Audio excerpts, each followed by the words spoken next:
Entrevista Venevisión. Líder en opinión. Por tu canal independiente, Venevisión. ¿Qué tal, amigos? Muchísimas gracias por acompañarnos en Entrevista Venevisión, tal cual como lo anunciamos. Ya está aquí en el estudio con nosotros Timoteo Zambrano, diputado ante la Asamblea Nacional en representación de la Unidad. Gracias por estar con nosotros el día de hoy. Gracias, Andrina. Gracias por la invitación. Es muy importante que comencemos esta conversación hablando de lo que ocurrió ayer en una de las Eucaristías más importantes, la misa de Pascua, la celebración, y un mensaje que el Papa Francisco destinó y puso la atención, ese acento particular sobre lo que estamos viviendo los venezolanos. Como este mensaje no tiene desperdicio, voy a citar un poco ese llamado al diálogo que hizo el Papa Francisco. El Santo Padre pidió que el mensaje de amor de Jesús se proyecte cada vez más sobre el pueblo venezolano en las difíciles condiciones en las que vive, así como los que tienen en sus manos el destino del país, para que se trabaje en pos del bien común, buscando las formas de diálogo y colaboración entre todos. Hay varios mensajes implícitos: diálogo, colaboración, cultura del encuentro, justicia y respeto. ¿Por dónde comenzar? Bueno, primero agradecerle al Papa porque siempre en sus mensajes pastorales incluye a Venezuela. Desde que es Papa ha sido bastante recurrente, y eso me parece que es el afecto que le tiene a este país y sus grandes preocupaciones por lo que aquí ocurre a nuestro pueblo, a nuestra gente, a nuestros ciudadanos. Pero yo destacaría varias cosas allí que creo que son particularmente importantes, más allá de todo el tema espiritual que lo abordamos y lo agradecemos. El tema del diálogo, que está entrelazado con el tema de la justicia y también, obviamente, en la verdad, justicia y verdad. Yo creo que eso es muy importante, donde yo diría que hay unas coincidencias, fíjate lo que voy a decirte. El presidente Maduro planteó en un momento dado en su mensaje a la nación la necesidad de una comisión de la verdad.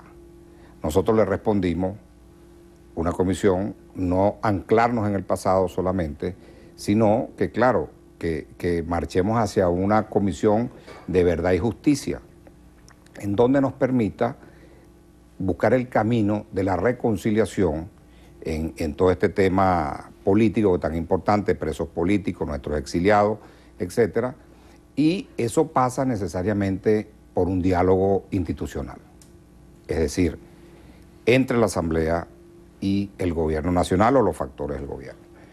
Solo de esta manera podemos construir un camino como lo plantea el Papa. Y yo creo que eso hay que atenderlo. Yo diría que no debe quedarse, deberíamos aprovechar los venezolanos, yo diría que la dirigencia política de ambos lados, aprovechar este mensaje que no solamente, digamos, no es solamente por razones de la Eucaristía o por un mensaje pastoral, sino que es un mensaje que nos responsabiliza a todos. Y yo creo que a partir de allí nosotros deberíamos avanzar sobre ese mensaje. Diputado, precisamente acerca de avanzar en la construcción del nuevo escenario político que vivimos hoy los venezolanos, la oposición venezolana asume un rol de un interlocutor más calificado por la presencia en la Asamblea Nacional. ¿Cómo hacer para que exista un verdadero diálogo? ¿Cómo construir interlocutores que socialmente sean válidos? ¿Y cómo hacer para que no exista esa rivalidad por esa pugna entre quién tiene la verdad y quién no la tiene? Bueno, tendríamos que empezar por reconocer que en Venezuela todavía hoy en día no hay un facilitador que pueda lograr la comunicación directa entre ambos. Eso es la verdad. ¿Quién pudiera ser ese facilitador? Bueno, yo creo que en la comunidad internacional podemos conseguir algunos, ¿no? Cada quien puede hacer algunas propuestas, pero creo que el Papa, con su propuesta, la Iglesia en este momento está lanzando un mensaje efectivamente de facilitación. Y puede ser el Vaticano, entre otras, o puede formar parte, o puede convocar. Yo creo que sí, yo creo que lo que creo que falta es entender ambas partes, que se requiere un diálogo institucional. Si no es posible que el Poder Ejecutivo esté utilizando al Tribunal Supremo de Justicia para quitarle las competencias a la Asamblea que fue electa popularmente por la gente. Es decir, eso no tiene vida larga, eso tiene vida corta. Y por otro lado, la Asamblea puede lograr en su labor controlora el necesario diálogo con el gobierno para avanzar en una agenda que, si se quiere, legislativa, que pueda ser común entre ambas partes, para darle una salida política al problema, porque nosotros tenemos, por un lado, problemas institucionales, problemas políticos. La ley de amnistía, por ejemplo, puede ser un camino para resolver y desescalar la crisis política que está en torno a toda la persecución política, a los presos políticos, a los exiliados, etcétera, y que ese puede ser un camino que perfectamente nosotros podamos tener, digamos, como un elemento de diálogo y de discusión y de debate entre las partes para ver si construimos una ley que nos sirva a ambos lados. Ahora que menciona la ley de amnistía, esta ley pudiera figurar como una de las principales piedras de tranca en ese avance en el diálogo con el gobierno, así como también el planteamiento de la necesidad de una salida política del presidente Nicolás Maduro. ¿Considera usted que estas pudieran ser las dos principales piedras de tranca para avanzar en el diálogo? No, yo creo que esas son justificaciones. Es decir, nosotros tenemos que tener claro que tenemos una crisis, una honda crisis política, una honda crisis económica y social. Tenemos un desabastecimiento terrible de medicina y de alimentos. Estamos prácticamente en un umbral humanitario. Es decir, yo diría que la situación que tenemos es dramática. Por lo tanto, digamos, estos elementos, yo diría, que forman parte de lo que puede ser una agenda o que pudiera ser una agenda, pero no son los obstáculos. Es decir, yo diría, es la voluntad política, es la confianza entre las partes, la necesidad de enrumbar este país para darle soluciones concretas. Si en ese camino se identifican aquellos elementos que son necesarios, que debemos tomar decisiones sobre ellos.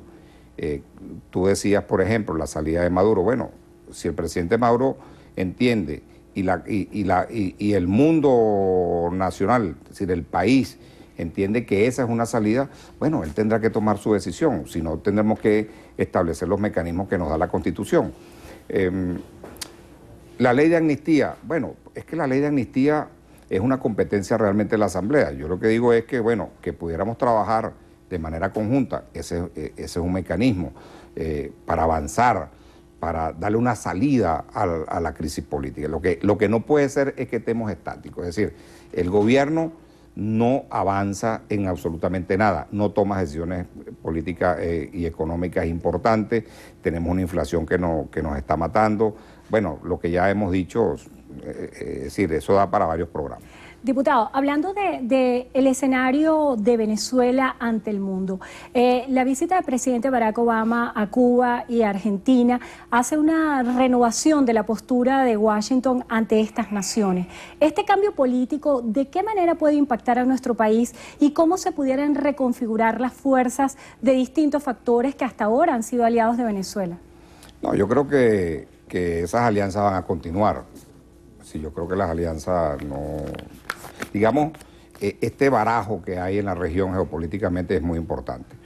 Por un lado, Estados Unidos, en su nueva relación con Cuba, quiere normalizar esa relación. Y bueno, y tiene que ir quitándose algunos fantasmas del pasado, la Guerra Fría, por ejemplo. Sí, yo creo que es un aspecto que para los Estados Unidos es demasiado importante.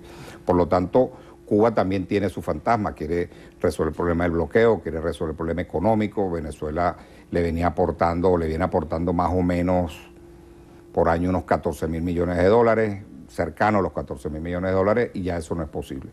Por lo tanto, Cuba busca resolver su problema económico. Pero por otro lado, Cuba tiene que abrirse, Cuba tiene que tener reformas importantes, que no la está teniendo todavía, en materia de derechos humanos, por ejemplo, en materia de justicia. En Cuba no hay en este momento garantías económicas, no la hay. El poder central del Estado controla todos los demás poderes, por lo tanto no hay tribunales independientes. Entonces, bueno, hay mucha tarea por delante. Sobre todo en el enfoque de derechos humanos. Claro, pero sí creo que la acción de Obama fue decirle al pueblo cubano, bueno, mire, estamos dispuestos a trabajar juntos. Yo creo que eso fue importante, con la sociedad civil, con todo el movimiento democrático que hay en Cuba, y también le dijo al gobierno cubano, mira, estamos dispuestos a ayudar, que ustedes sean ahora, se inserten de nuevo en la comunidad internacional, que sean sujetos de crédito, de financiación, en fin. Pero bueno, para eso Cuba tiene que generar algunos cambios importantes. Diputado, ¿cómo interpreta usted la presencia previa a esta llegada del presidente de Estados Unidos, Barack Obama, del presidente Nicolás Maduro en Cuba? ¿Cuál piensa usted fue el mensaje que se quiso transmitir en esta visita? Bueno, eso creo que fue inesperado hasta para los cubanos. ¿Sí? Yo creo que eso no estaba programado. Eso, digamos, en la diplomacia es lo que no se debe hacer. Si tú tratar de llamar la atención para nada, me parece que no es, desde el punto de vista diplomático, una buena imagen, ¿no? Él debería haber explicado con exactitud y qué es exactamente lo que él quiso hacer allí en Cuba.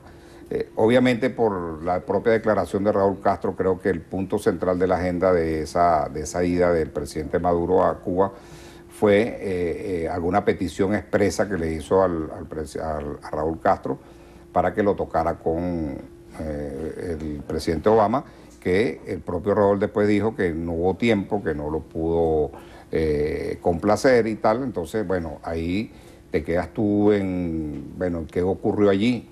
Y no, digamos que él no debe hablar, que también lo puede referir, sobre alguna agenda bilateral. No, yo creo que él tenía que haber hablado, el propio presidente Maduro, que fue en el fondo lo que fue a hacer. Y creo que el fondo fue hacerle una solicitud expresa a Raúl Castro para que formara parte de la agenda bilateral con el presidente Obama, a lo cual le respondió finalmente que no lo pudo hacer.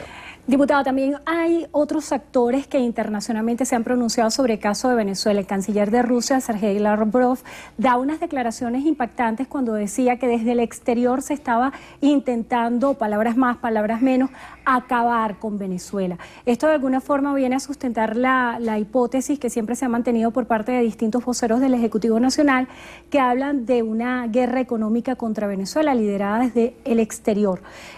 ¿La oposición pudiera estar involucrada en estos señalamientos? No, mira, esa es una apreciación del canciller ruso de un amigo del gobierno venezolano, es decir, que no es objetiva.